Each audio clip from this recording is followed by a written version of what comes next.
The scraps struck Millicent's mended shawl before she could turn away, and the laughter of the ladies surrounding Lady Editha echoed beneath the porch of Dracombe Cathedral as though it were part of the very mass about to begin. "There she is again, the madwoman of the porch," said Lady Editha, adjusting her velvet mantle with a well-practiced gesture of contempt.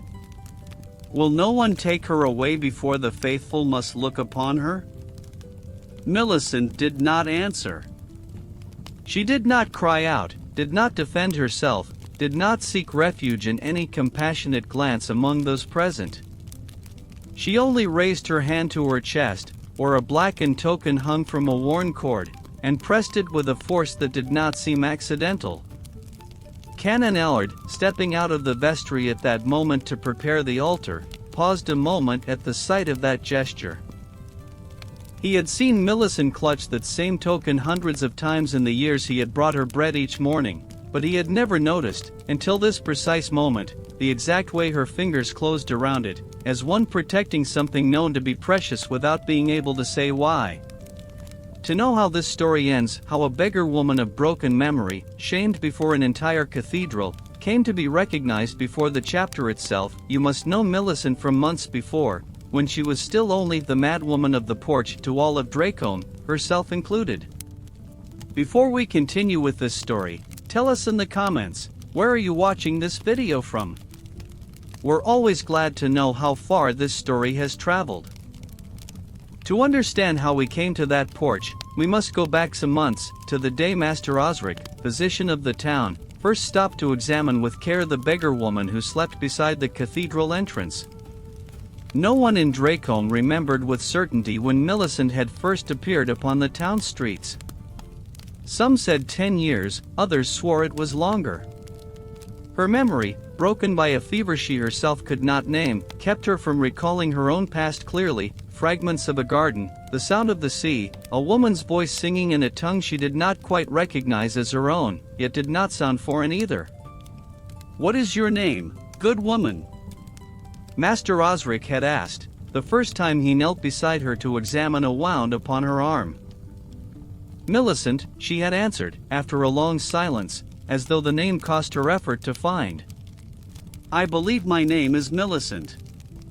The physician, a man of middle years with more scientific curiosity than ambition for wealth, had grown intrigued by the way Millicent spoke, with a vocabulary that did not match a woman born to poverty, with turns of phrase that sounded of an education forgotten beneath layers of confusion and hunger. "Where are you from, Millicent?"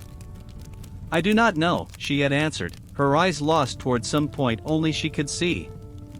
"Sometimes I dream of a garden beside the sea, and of a token that shone, before it turned dark."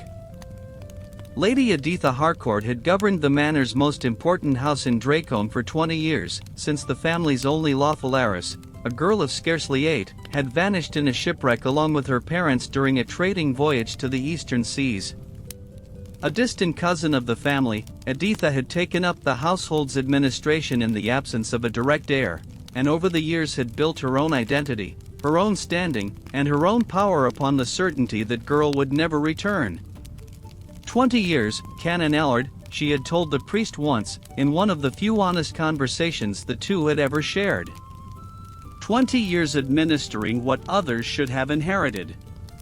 Do you think that does not change a person? That it does not make her fear, every day, that someone will come to tell her everything she built was never truly hers? The canon, who knew well the fears hidden behind Lady Editha's facade of power, had not answered then. But he kept those words, not knowing that years later they would take on a meaning neither he nor she could have imagined that afternoon. What Editha did not say aloud was the deepest fear that had followed her since taking up the house, that in some corner of the Shire, the true heiress might still be alive, and that her own standing, built across 2 decades, would collapse in an instant should that possibility ever be confirmed. The Shire's clerks, for their part, had not forgotten the case. Every so many years, by express order of the Crown, they reviewed the records of missing persons whose identity might claim titles or important inheritances, and the case of the Harcourt heiress, lost in the shipwreck 20 years before, remained open in their archives, with a precise description of the marks that would identify her should she ever appear, a christening token bearing the family's arms engraved on its reverse, and a crescent-shaped scar upon the left shoulder, left by a childhood accident months before the shipwreck. No clerk had set foot in Dracombe in years searching that specific case, occupied as they were with more pressing matters of the crown. But the record continued to exist, kept in a chest at the Shire Hall, awaiting the day someone would connect the scattered fragments of a broken life to the girl the whole Shire had given up for dead. That morning at the porch, after Lady Editha and her ladies withdrew toward the cathedral's interior amid laughter Millicent already knew too well, Canon Ellard approached her with the bread he brought each day, but this time paused before handing it over. "Millicent," he said, in a voice more careful than usual, "will you let me see that token you wear?" She hesitated a long moment, her hand still closed over the worn cord. But something in the old priest's gaze, the same patient kindness that had offered her bread for so many years without asking anything in return, finally made her open her fingers and show him the blackened object hanging from her neck.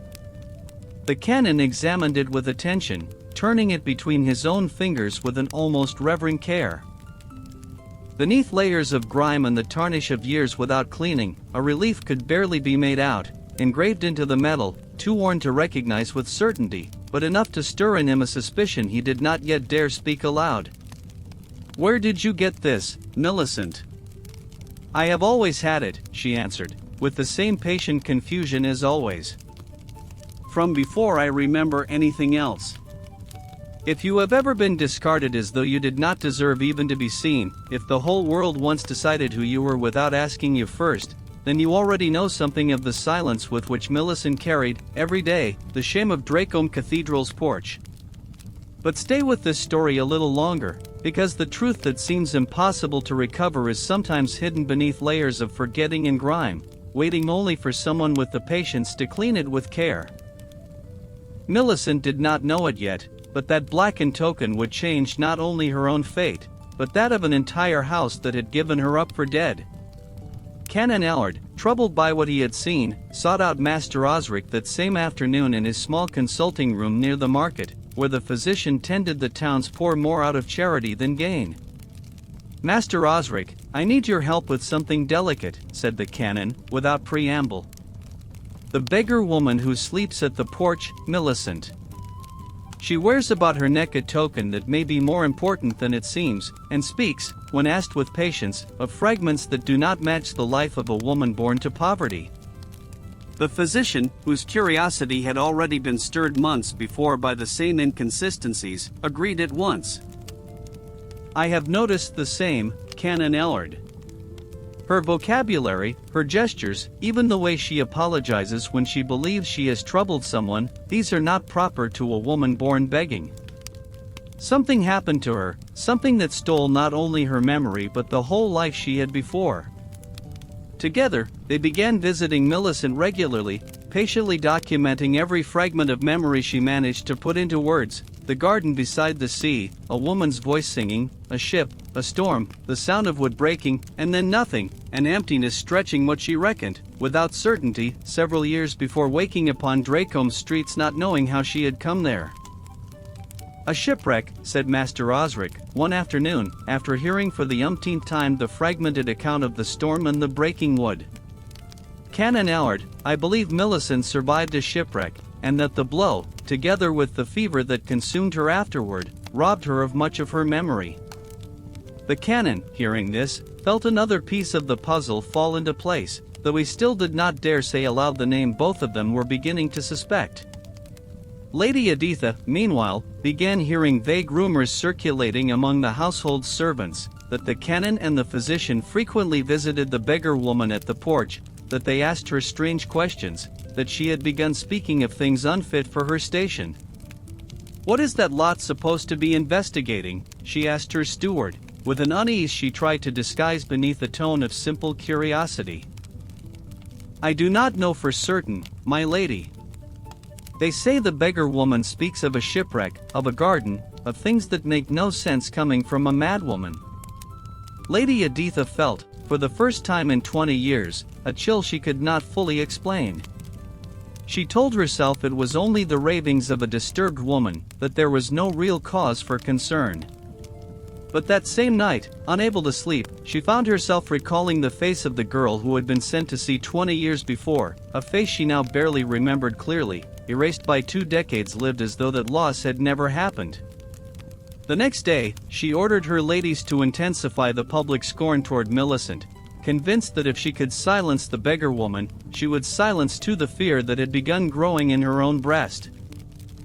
"Let her learn to keep away from the porch," she said, with a new hardness in her voice. "I do not wish to see her nor hear of her ever again." It was in those days of growing persecution that Millicent, without fully understanding why the mockery had grown crueler, began taking refuge each night within the cathedral, in a dark corner near the Lady Chapel, where Canon Ellard allowed her to sleep on condition she left before dawn. There, kneeling before a small image of Our Lady she could barely make out in the dimness, she prayed each night without clear words, only with the same patient confusion that defined her whole existence. "I do not know who I am," she would whisper, pressing the token to her chest, "but if there is a truth that belongs to me, though I have forgotten it, give me the strength to hold it until someone helps me remember." It was during one such night of silent prayer that Master Osric, finally resolved to clean the token with a craftsman's care, began the slow process of removing, layer by layer, the years of grime and tarnish gathered upon the metal. The cleaning took several days, carried out with the utmost care by Master Osric in his own consulting room, far from curious eyes that might alert Lady Editha before time. Each night, after tending his usual patients, the physician spent an hour gently rubbing the blackened metal with a mixture he himself prepared, revealing little by little a relief growing clearer beneath candlelight. "Canon Ellard," he said one night, when the priest came to visit him as each week, "come and see this." The canon bent over the token, now considerably cleaner than weeks before, and felt his heart lurch to make out, engraved on the reverse, arms he recognized perfectly, the same that crowned the entrance of the Harcourt house, the same Lady Editha wore embroidered upon her mantles with pride each Sunday. "God in heaven," murmured the canon, sitting heavily in the nearest chair. "Master Osric, do you understand what this might mean?" "I do, Canon Ellard. And for that very reason we must proceed with the greatest caution. Should Lady Editha come to suspect what we have discovered before we can confirm it before an authority she cannot silence, she will not hesitate to make both the proof and ourselves disappear." They decided, that same night, to keep the token in a safe place, away from the physician's consulting room, and to begin quietly gathering all the necessary information, the record of the lost heiress's birth, kept in the cathedral's own archives, the exact description of the marks catalogued by the shire's clerks 20 years before, and, above all, confirmation of the scar upon Millicent's left shoulder, which until then neither of them had had occasion to examine with due care. Lady Editha, whose unease had only grown in the days that followed, decided to act directly. She summoned Canon Ellard to her presence, under an official pretext concerning cathedral matters, but with a far more precise intent. "Canon Ellard," she said, without preamble, once they were alone, "I am told you and the town physician have been investigating the beggar woman at the porch. I want to know exactly what you seek." The priest, gathering a calm that cost him dearly, answered with the half-truth he had prepared for this moment. "My lady, Christian charity obliges me to tend the neediest of this town, that poor woman included. Master Osric, for his part, attends her for medical reasons. There is no more mystery than that." "I do not believe you, Canon Ellard," Editha answered, with a coldness that left no room for doubt. "And I warn you, should I discover you are feeding false hopes or lies about that woman, on any matter that might touch this house, I shall not hesitate to speak with the bishop about your fitness to continue serving at this cathedral." The threat, though veiled, left the canon with a tight heart for the rest of the day. That night, unable to sleep, he seriously considered abandoning the investigation, handing the token to Lady Editha and letting matters take their natural course, without risking his position or his safety for a truth that might never be fully proven. But at dawn, meeting Millicent again at the porch, seeing her instinctively clutch at the token she no longer wore, for he himself had kept it for cleaning, against a now empty chest, he felt the shame of abandoning her weighed more than any fear of Lady Editha. "I shall not fail you, Millicent," he told her, though she did not fully grasp the weight of that promise. "Whatever it costs, we shall discover who you truly are."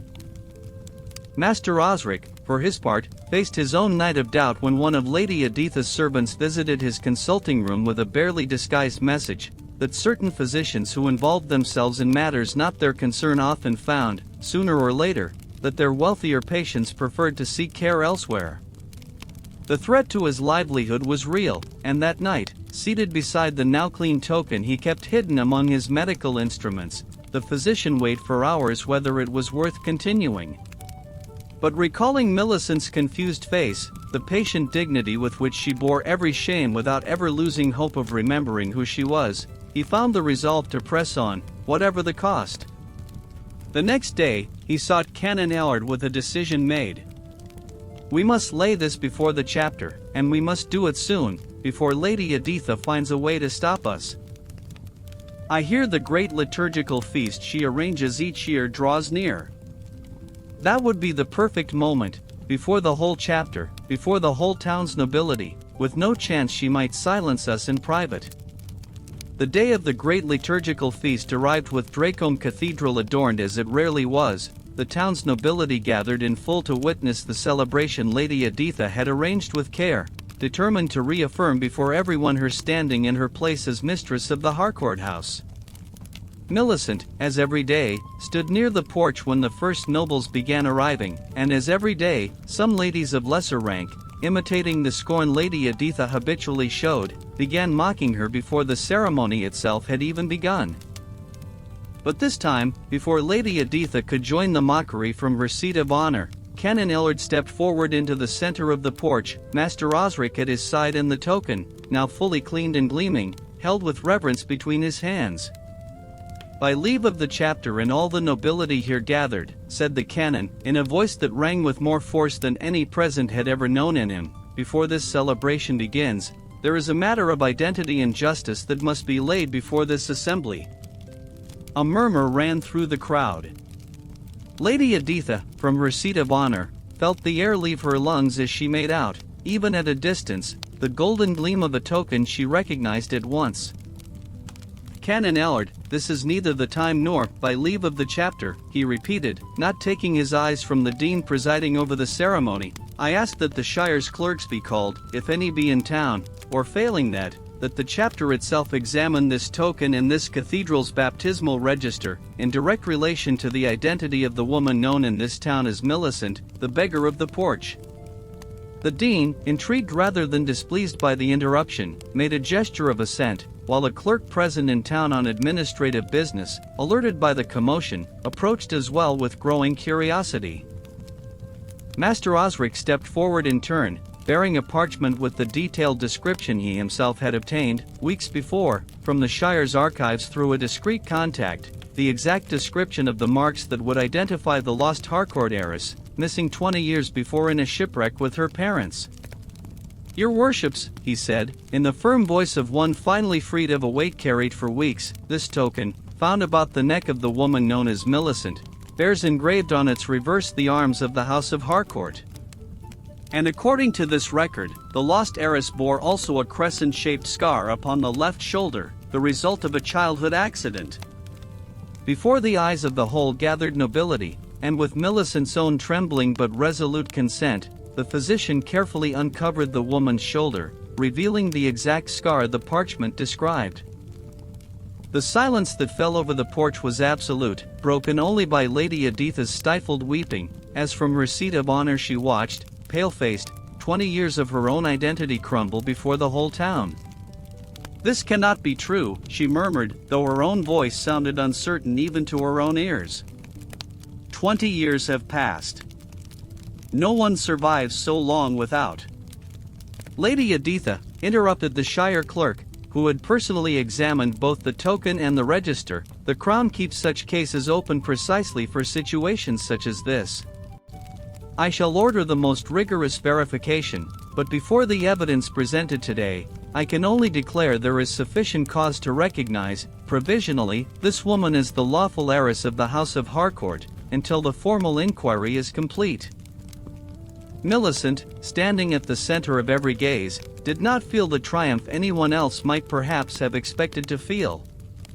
She felt instead a wave of fragments finally beginning to fit together. The garden beside the sea was the garden of her own childhood in that very house, the voice singing in her memories was her own mother's, lost in that same shipwreck, and the arms engraved upon the token were, at last, a name she could claim as her own. "My name," she said, in a voice that trembled but sounded, for the first time in 20 years, utterly certain of something, "my name is Constance Harcourt." If the whole world once decided who you were without asking you first, if you have ever lost not only your place but the very certainty of your own identity, then this story is, in part, yours too. Constance did not recover her name by shouting at those who shamed her. She recovered it by holding, without fully knowing it, the truth she carried about her neck through years of confusion and others' scorn. May this story remind you, if ever you feel the world has erased you, that dignity never depends on what others choose to see in you, but on the quiet firmness with which you hold what is yours, even when you yourself do not remember why. And that truth, though it take 20 years to come to light, always finds its way back to the one who never stopped deserving it. In the months following her formal recognition before the chapter, the Shire Clerk's inquiry confirmed, with full certainty, Constance Harcourt's identity, comparing not only the token and the scar, but testimonies from elderly household servants who still remembered the 8-year-old girl lost in the shipwreck, and who recognized in the beggar woman's aged features the same eyes of the small heiress they had watched grow. Lady Editha, faced with the loss of the house and the title she had administered for 20 years, expected to be cast out in disgrace from the house she now knew had never rightfully been hers. But Constance, to the surprise of the whole town, sought no revenge.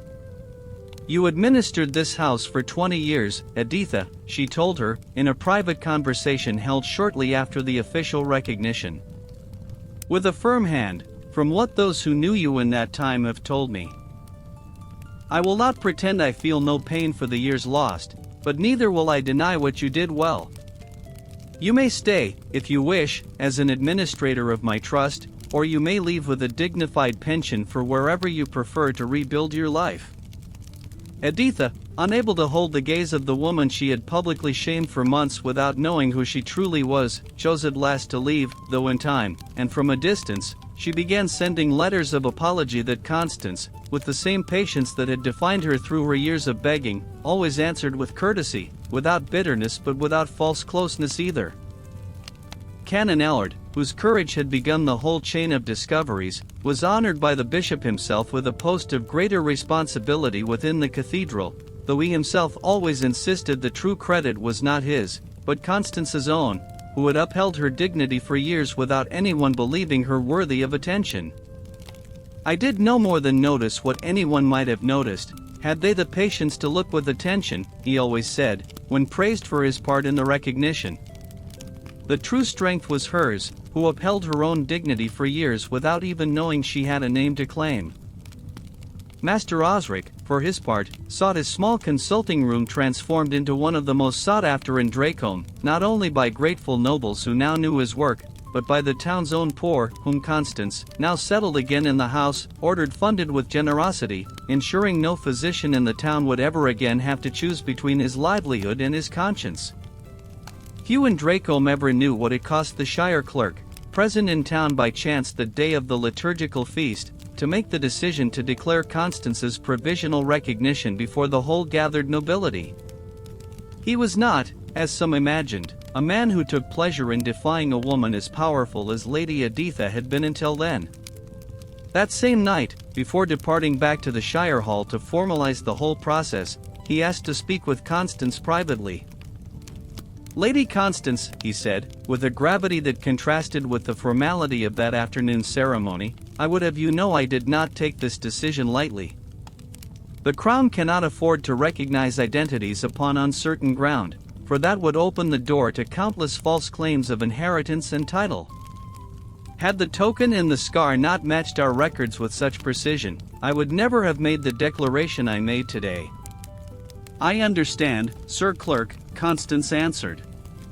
And I thank you for acting with the prudence the situation deserved, without letting my condition as a beggar make you distrust me more than reasonable. There is something more I must confess to you, the man continued, an expression crossing his face that for the first time all day seemed genuinely his own. My own father was lost at sea when I was young, and for years I kept the secret hope he might appear one day, in some distant port, with a tale explaining his absence. It never happened. But today, seeing your recognition, I felt some small part of that old hope finally find its place, though in another's life. Constance, moved by a confession she had not expected from a shire official, could only nod in silence, feeling that night, for the first time in 20 years, that she was beginning to understand her own story, extraordinary as it might seem, was not the only one marked by losses time never quite finished resolving. In the years that followed, the story of the beggar woman of the porch who proved to be the lost Harcourt heiress became a matter of talk across the shire, told differently depending on who related it. Some presented it as a warning against the vanity of those who build their standing upon another's misfortune, others, as a lesson in the patience of those who uphold their dignity even after losing their very name, the devout, as proof that no truth stays hidden forever, however well disguised beneath layers of forgetting. A noble widow from a neighboring shire, who had heard the tale from a wandering pilgrim, traveled to Dracombe months later to meet Constance in person, beginning a correspondence both women would treasure for years. I had never heard of a woman able to hold such dignity through the most complete loss of identity, that widow told her, during her visit. I wonder if you might teach me something of that strength, for I myself face doubts about who I truly am, since my husband's death. Constance answered with the same practical honesty that defined her, that identity was not only what one remembered of oneself, but also what one chose to uphold with firmness even in the deepest confusion. Over the years, with Master Osric's constant help, Constance managed to recover ever clearer fragments of her lost childhood, her mother's name, Eleanor Harcourt, whose singing voice had been one of the first memories she managed to put into words, her father's face, a prosperous merchant who had undertaken that last fatal voyage seeking to expand his trade toward the eastern seas, and, at last, confused but ever clearer fragments of the very storm that had changed her life forever. Sometimes I think I shall never remember it all, she confessed once to Master Osric, during one of their usual sessions. And other times I think perhaps it is better so. Some memories, when they finally return, bring with them a pain I had forgotten how to feel. Memory is not always a complete blessing, Lady Constance, the physician answered, with the wisdom of one who had treated many patients with similar wounds, though rarely so extraordinary. But even painful memories are, in their way, part of who you are. There is no shame in recovering them little by little, at your own pace.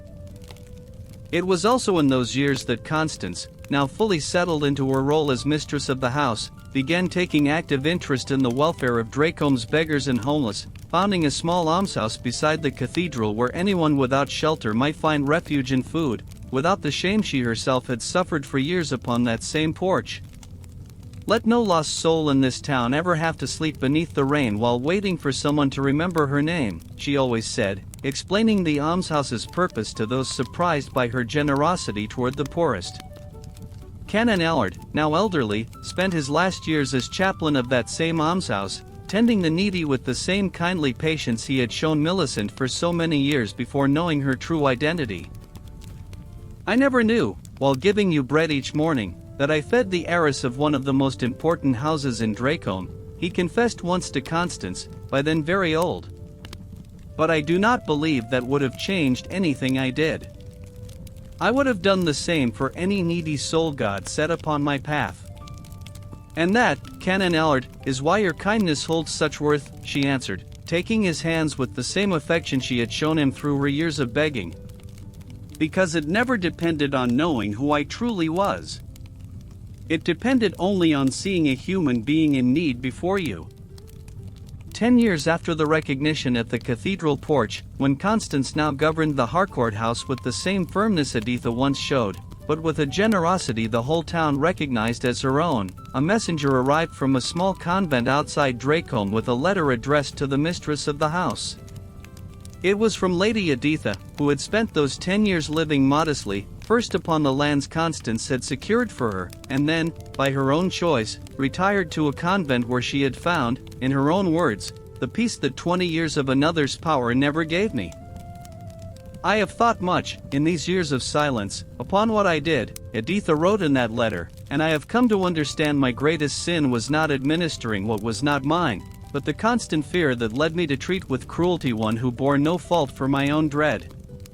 I ask your pardon, Lady Constance, not because I hope it erases what I did, but because I need, before I die, to speak the whole truth of what I felt through those 20 years. Constance, reading that letter with wet eyes, answered personally, something that surprised even her own counselors. I forgive you, Editha, not because what you did not hurt, but because I have learned, in these 10 years, that carrying bitterness is only another way of letting the past go on governing my life, just as fear of losing everything once governed yours. I hope you find, upon your own road, the same peace I finally found upon mine. Editha died 2 years later, in the same convent where she had spent her last years, Constance's letter of pardon kept among her most treasured belongings. The nuns who tended her in her final days would later recount that her last words were of gratitude, not bitterness, toward the woman she had shamed for months without knowing she shamed the true heiress of the house she governed. Constance, on learning of her death, had a mass said for her soul in the same cathedral where everything had begun, and kept Editha's letter of apology among her own most important papers, beside the token that had identified her years before. Why do you keep that letter with such care, my lady? A young maidservant asked her once, finding her rereading it one winter afternoon. She shamed you for months. And, without knowing it, she also helped me discover who I truly was, Constance answered. Had Editha never shamed me so publicly that day, Canon Ellard might never have noticed the gesture with which I protected my token. Justice comes by the strangest roads sometimes, and it would be ungrateful of me not to acknowledge it. The christening token that had returned Constance's own name to her remained, for the rest of her long life, displayed in the Harcourt house's family chapel, no longer the beggar's trinket everyone had believed it for 20 years, but the sacred object that had returned to a woman not only her inheritance, but her own lost identity. Each year, on the anniversary of her recognition before the chapter, Constance arranged a special mass at Dracombe Cathedral, to which she invited both the town's nobility and the residents of the almshouse she herself had founded, reminding all present that human dignity did not depend on lineage or fortune, but on the firmness with which each person upheld the truth of who they were, even when the whole world insisted on not seeing it. I was a beggar before I was mistress of this house, she always said, in the sermon she herself gave each year before those present. And I shall never let it be forgotten that the very person who slept upon that porch, shamed by those who now call me lady, is the one who speaks to you today from this altar.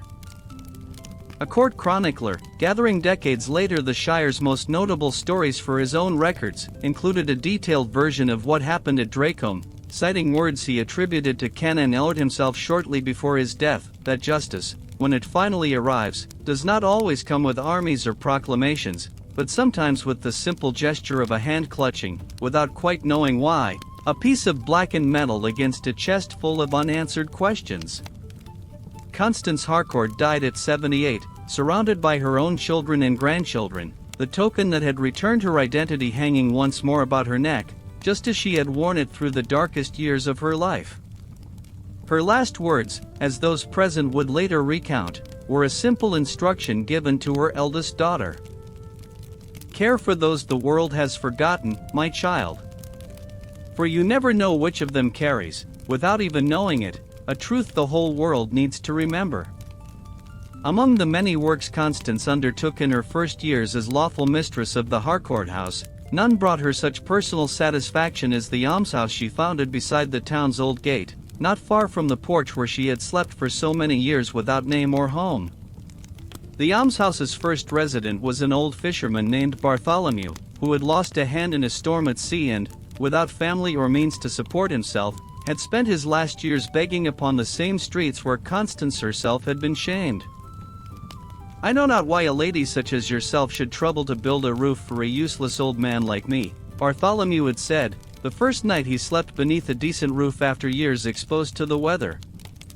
"Because there was a time, Bartholomew, when I myself slept in the rain while no one remembered my name," Constance had answered, sitting beside him with the same patience that defined her. "And because no human soul should have to earn the right to a roof with explanations of why they deserve it."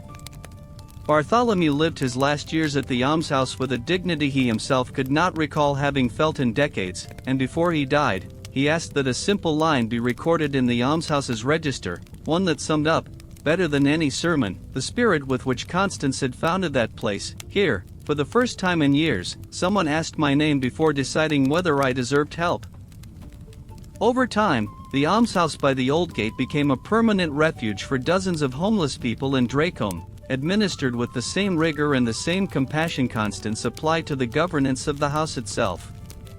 She herself visited the place each week, without the usual retinue of a lady of her rank, preferring to speak directly with each resident, listening to their stories with the same patient attention Master Osric had once shown her during the years of her own confusion. "Never forget, my child, that each of them carries a story as real and as important as mine," she taught her own daughter, when the girl began accompanying her on the weekly visits. "The difference between them and me is not one of merit, but of fortune. I had the good fortune that someone noticed a blackened token. Many of them will never have that fortune, and that makes them no less deserving of dignity." That lesson, passed down generation after generation among the almshouse's administrators, ensured the institution outlived Constance's own life by centuries, becoming one of the most respected charitable institutions in the whole shire.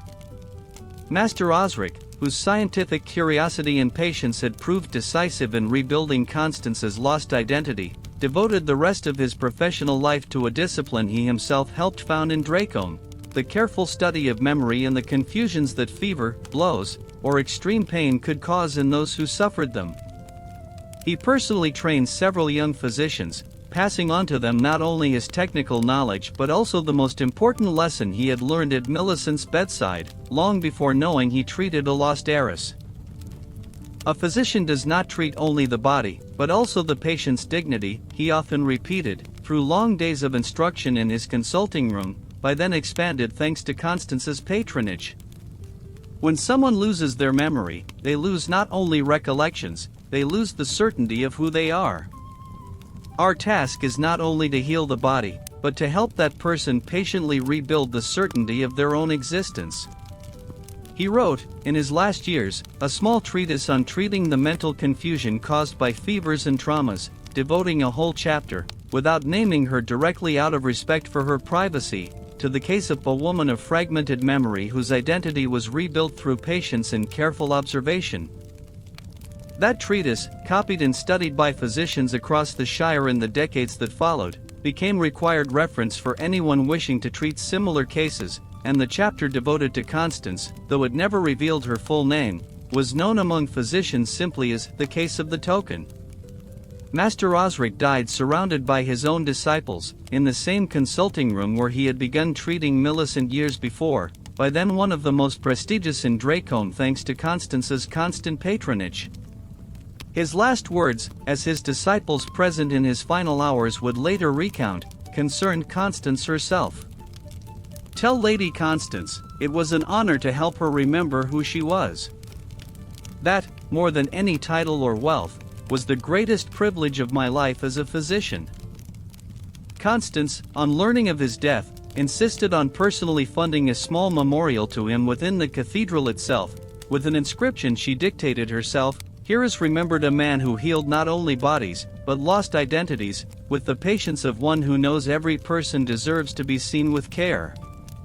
Years after the recognition at the porch, when the story of the beggar woman who proved to be an heiress already circulated, transformed and embellished, across the shire, a woman of middle years arrived one afternoon at the gates of the Harcourt house, asking after the lady who once was a beggar, as she was now called in some neighboring districts. Her name was Alfreda, and she came from a manor several days' journey to the north, where her own family faced a dispute much like the one Constance had lived through years before. A powerful cousin who had taken control of the family lands after her father's disappearance on a military campaign, and who now refused to acknowledge any claim upon the inheritance. "I have heard your story told 3 different ways, Lady Constance, each with different details," Alfreda said, sitting before her in the very chapel where the token was kept. "But in all of them something repeats, that you did not shout, did not seek revenge, waited for the right moment and held fast to what was yours by right, even when you yourself did not remember why it belonged to you." "That is more or less how it happened," Constance answered, with a tired but sincere smile. "Though the minstrels always add some detail I myself do not recall living." Alfreda told her then of her own situation, and Constance listened with the same patience she had learned during the years when no one listened to her. "I cannot tell you what to do, Alfreda," she said at the end of that long conversation. "Each person must find their own truth and their own moment to bring it to light. But I can tell you this, keep every object, every document, every fragment of memory that might seem worthless today. One never knows which forgotten piece will one day be the very thing that returns to you all the world tried to take away." Alfreda left Dracombe with a new resolve, and months later, a messenger arrived at the Harcourt house with news from the north. An old family document, found at last in the local cathedral's archive, had confirmed Alfreda's right to the lands her cousin had tried to seize. The tale, carried mouth to mouth among the pilgrims who walked the Shire's roads, always ended with the same words Alfreda repeated to whoever would listen, that she had learned from a woman in Dracombe that identity and justice, however well hidden, always find someone to unearth them. Constance lived to see her own grandchildren grow up in the house that had once been her childhood home and that, after 20 years' absence, had become rightfully hers again by the whole Shire's recognition. In her last years, by then too old to visit the almshouse as often as before, she spent her afternoons seated in the family chapel, beside the token that had returned her own name to her, watching her great-grandchildren play in the very garden she was only beginning to remember clearly from her own childhood. It was in one of those last years that, feeling her strength fail, she called her eldest daughter and the almshouse administrator she herself had trained, to leave them one last instruction, clear and precise as everything she had done in life. "When I am gone, I want the almshouse never to close its doors to anyone, however lost or confused they may seem," she said, her voice weakened but firm. "And I want the token always to remain in this chapel, not as a trophy, but as a reminder that any person, however abandoned they may appear, may carry within them a truth the world has not yet discovered." Her daughter, holding back tears, promised to keep every word, and did so for the rest of her own life, passing the same instruction to her own children and grandchildren, so that the memory of those years of begging and recognition, far from fading with the passing centuries, became the quiet foundation upon which the whole house of Harcourt came to build its own identity. Constance died at 78, as has been told, surrounded by her family, in the very chamber of the house where she had been born 78 years before the shipwreck stole 20 years of her own life from her. Her funeral drew nobles from across the Shire, the residents of the almshouse she herself had founded, and dozens of common folk of Dracombe who had come to know her, in her last years, as a lady who never forgot what it felt like to be invisible in the eyes of the world. The Shire's chroniclers, gathering generations later the most notable stories of the realm, always agreed upon the same close for the tale of the cathedral beggar woman, taken almost word for word from what Constance repeated to whoever would listen, that human dignity never depends on what the world decides to see in a person, but on the quiet firmness with which each one upholds the truth of themselves, even when that truth has been forgotten by the very heart that carries it. What few in Dracombe expected was that, as generations passed, Lady Editha's own niece, raised far from the house after her aunt's departure for the convent, would come to be one of the almshouse's most faithful administrators. Her name was Isolde, and she had grown up hearing from her own mother, Editha's younger sister, the whole story of that recognition at the porch, told not as a family shame to hide, but as a lesson Editha herself had asked, in her last years, be passed on without embellishment or excuse. My aunt told me this story differently than the minstrels tell it. Isolde would often say to the young women who came to work at the almshouse under her direction. She did not tell it as a shame she suffered, but as the day she finally understood what she had done, without knowing it, for 20 years, mistaking the fear of losing a position for the right to keep it. Isolde, faithful to that inherited lesson, devoted much of her life to expanding the almshouse's work, extending its care not only to Dracome's beggars but to lost travelers and to people who, like Constance herself, had lost their memory or identity after some accident or illness. If my own aunt could learn the lesson, late but in time, then anyone can learn it, she often said, when some noble of the town questioned why the almshouse devoted so many resources to caring for the lost of mind, not only the poor of purse. The question is never how much we have, but how much attention we are willing to give to those the world has stopped looking at. It was Isolde herself who, years later, insisted the almshouse incorporate a small scriptorium where physicians could document, following the method Master Osric had perfected, the cases of lost memory that came to its doors, so no future case would have to depend solely on chance or the accidental patience of some observant canon. Let it all be recorded, without exception, she insisted before the almshouse's administrators, whenever it was debated whether to devote resources to that register. My own aunt shamed a woman because no one took the time to look at her with attention. Let us not allow that to happen again here, not with anyone's memory, nor with any other right that justly belongs to someone. That scriptorium, modest at first but expanded over the years, became a reference for physicians across the Shire, who sent their own apprentices to Dracome to learn the method of documentation. Isolde, niece of the woman who had shamed Constance, helped perfect in memory of the woman who taught her, without meaning to, the true meaning of dignity. Constance, by then elderly, came to know Isolde as a child, when Editha herself, in one of her last years of life, asked leave to bring her young niece to see the almshouse and the woman she had shamed for months without knowing who she truly was. "Why do we always visit this lady, Aunt?" Isolde had once asked, as a child, not fully understanding the story behind those visits. "Because she taught me something I hope you learn faster than I did, child," Editha had answered, with a humility her own kin barely recognized in the woman who had once governed the house with so hard a hand. That a person's true worth lies not in what they can deny others, but in what they are willing to acknowledge rightfully belongs to each, even to the humblest beggar. As the years passed, and with the almshouse become a respected institution across the Shire, the people of Dracome decided to commission a small altarpiece for the cathedral porch itself, at the very spot where Constance had slept for so many years without name or home, depicting the scene of her recognition before the chapter. The idea came, in truth, from the almshouse's own residents, grateful for life for the shelter Constance had offered them, who wished to leave a lasting testament of gratitude that would outlive the direct memory of those who had lived the events themselves.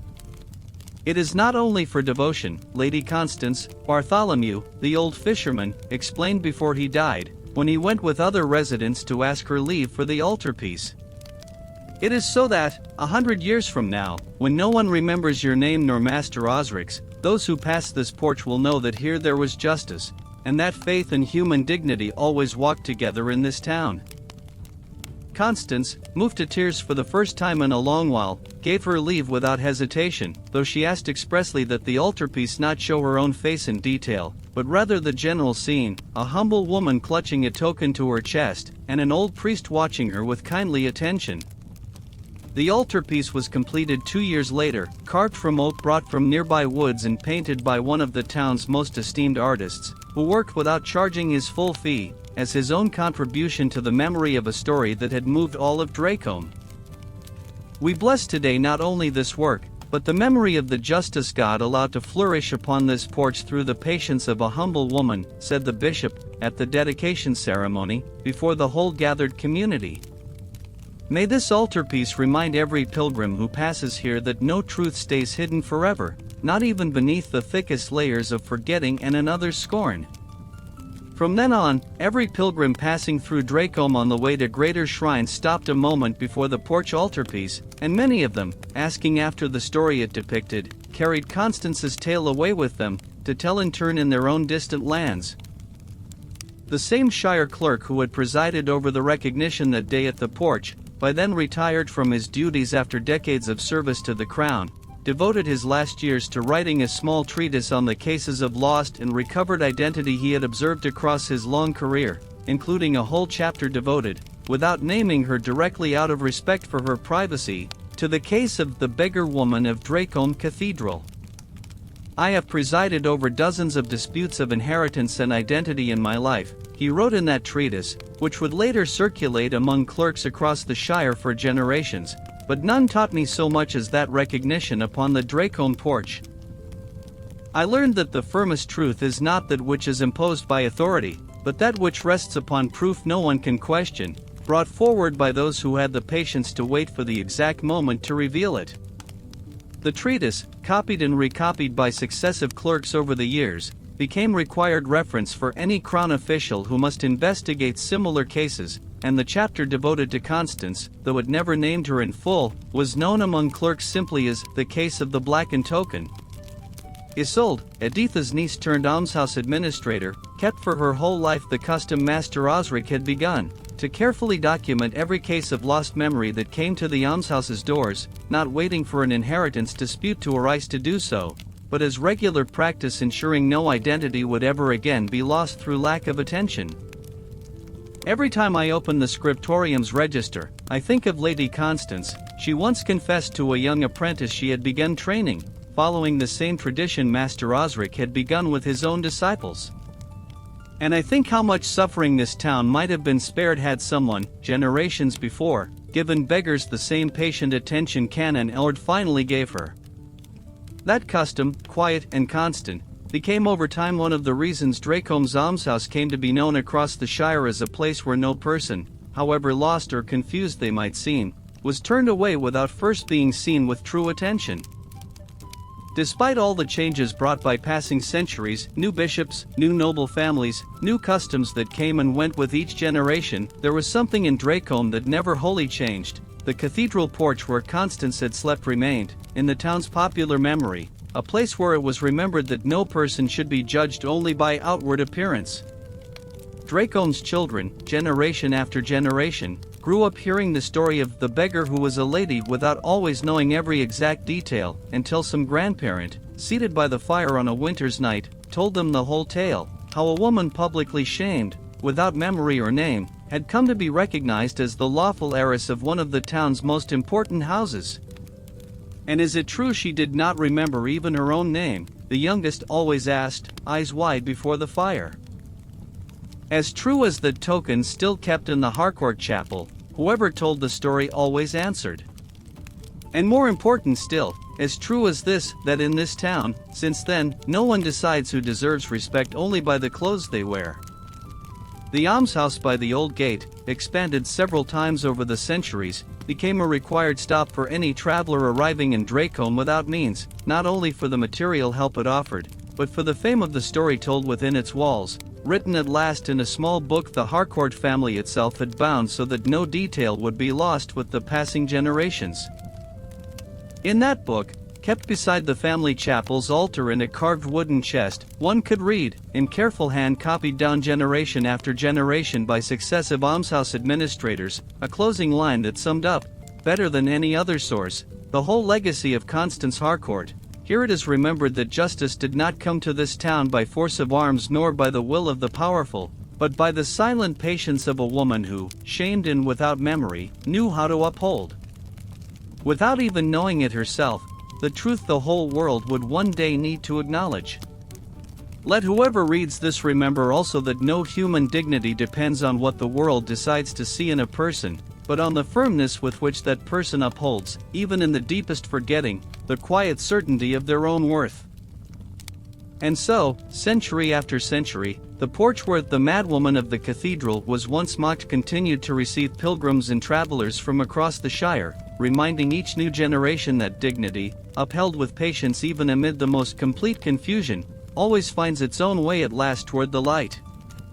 Of the original token Constance had worn about her neck through the darkest years of her life, little changed physically as later centuries turned it into a venerated relic, kept not in daily use but in the very carved wooden chest where the Harcourt family preserved the book with the whole story of the recognition. Its surface, now forever free of the tarnish that had disguised it for 20 years, still gleamed beneath candlelight whenever the chest was opened to show it to some special visitor. "May I touch it, grandmother?" some child of the family would always ask, with the same reverent respect with which one touches something sacred. "Gently, child," whoever held the chest's key would always answer. This token returned to our great-grandmother not only her house, but her own name. It deserves to be treated with the same care Canon Ellard gave it the first time he examined it. That custom of showing the token to the family's children, passed down generation after generation alongside the story itself, ensured no descendant of Constance grew up without knowing, firsthand and not only by hearsay, the physical object representing the whole lesson she had left behind, that dignity does not depend on what the world decides to see in a person, but on the quiet firmness with which that person upholds the truth of themselves, even when they themselves cannot fully remember. It's travelers who, centuries later, stopped out of curiosity in Dracombe and asked why a simple blackened token deserved such care in the Harcourt chapel, always received the same brief answer from whoever kept the chest at that time, that the token had hung about the neck of a nameless beggar woman, and had come to hang about the neck of one of the most respected women in the whole shire. And that, so long as that story kept being told beside every winter fire, no other lost soul in Dracombe would ever again have to sleep upon a porch without someone, this time, taking the trouble to look upon her with true attention from the very first day. Whoever visits the Harcourt family chapel today, and asks with respect to see the small chest where the token is kept beside the book of the story, will still find, carved in simple letters upon the stone of the chapel's threshold, the last line Constance asked to be written before she died, the very one that sums up, better than any chronicle, the whole meaning of her story, that identity, like justice, never belongs to whoever the world decides to acknowledge first, but to whoever has the patience to uphold it, with dignity intact, until the day it is finally restored. In the last months of her long life, when her strength barely sufficed to sit each morning in the family chapel, Constance received a visit from a young maiden of the town, promised in marriage to a man whose family treated the servants of their house with a harshness that reminded the young woman, without knowing why, of old stories heard as a child. "I have heard it said, Lady Constance, that you know what it is to lose even the certainty of who you are, and still to hold yourself with dignity," the young woman said, sitting beside her on the same stone bench where Constance now spent most of her days. "I am soon to marry into a family that treats the weak as you once were treated, and I do not know if I shall have the courage you had." Constance looked at her a long while, her eyes veiled by age but still capable of that same quiet attention that had always marked her, and answered with words the young woman would remember for the rest of her life. "Courage, child, is not the absence of fear, nor the certainty of winning. It is the decision, renewed each single day, not to let the world decide who you are only because you yourself, at some moment, doubted knowing it. I do not ask you to be braver than I was. I ask only that you never forget what is rightfully yours remains yours, even when others mock how little it seems worth in the eyes of the world." The young woman left Dracombe with those words carved into her heart, and years later, when her husband's family tried to deny her a share of inheritance rightfully hers, she found in the memory of that conversation beside the chapel the strength to hold firm until justice, however delayed, was finally acknowledged before her own manor court, exactly as it had happened to Constance so many years before. It was that same young woman, by then a mature and respected woman in her own district, who one day sent a messenger to Dracombe bearing gifts for the almshouse by the old gate and a letter that Constance's own daughter, elderly herself by then, read aloud before the whole village gathered for the annual feast of the recognition. "I have never forgotten that afternoon beside your chapel," the letter read, "nor the words of a woman who had already given all she had to give this world, and yet found time still for a frightened stranger. May this offering help keep the memory of Constance Harcourt alive for 100 generations more, so that no other shamed woman need ever feel alone upon her own road toward justice." Constance's daughter, moved to tears, had those very words carved upon a small stone tablet beside the chapel, where they would remain legible for centuries, quiet testimony that Constance's lesson had not stopped at the borders of her own town, but had crossed shires and whole districts, carried by whoever had the fortune to sit, even for a single afternoon, beside that woman who never stopped believing that truth, sooner or later, always finds its way back toward the light. Centuries after Constance's death, when no one in Dracombe remembered with exactness the faces of Editha, of Canon Ellard, or of Master Osric, the name of Constance Harcourt still appeared, year after year, in the almshouse's registers, invoked each time a new administrator took up their post and swore, before the token kept in its chest, to continue the same patient attention she had begun centuries before. The town's historians, studying the cathedral's archives generations later, would find in Constance's case one of the most cited examples of how faith, medical patience, and simple human attention could, together, return to a person not only their fortune, but the totality of their own lost identity. And each of them, finishing their writing on the case, could not help adding the same final reflection, almost as though Constance herself whispered the words from across the centuries, that no human life, however lost or confused it may seem, ever stops deserving the dignity of being seen, heard, and, at last, recognized in the fullness of the truth it always carried within it. And when, many years later, Isolde's own great-grandchildren asked why so large a town kept the story of a single beggar woman with such care, the answer they received was always the same, passed down word for word from those who had the privilege of knowing Constance in person, that some stories deserve to be kept not because the events they tell are extraordinary, but because they teach, better than any sermon, that the quiet patience of a single person, upheld to the very end, can truly change the fate of an entire town, of an entire family, and of every generation still to come, in Dracombe and wherever else this story might still, in years to come, find someone willing to listen with the same respect it was told the very first time.